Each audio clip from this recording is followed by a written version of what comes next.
आषाढ़ मास कृष्णपक्ष स्नानयात्रा पर अलारनाथ पीठर हुए भक्तंकर प्रबल भिड़।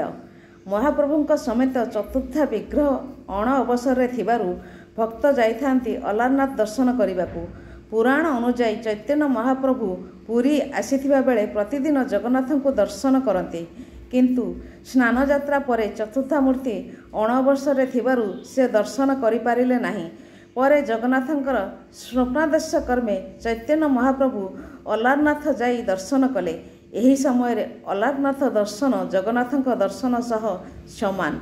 पुरी ठारू मात्र 23 किलोमीटर दूर ब्रह्मगिरी ठारे एही मंदिर रही।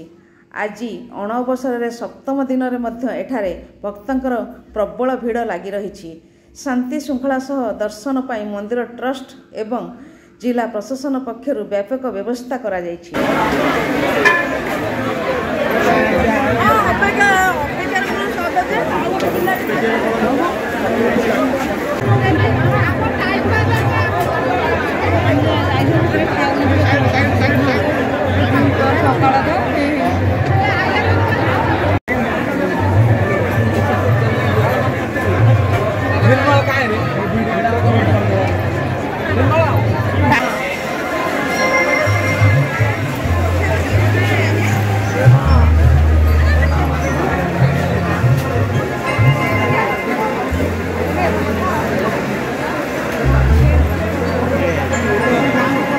Gracias.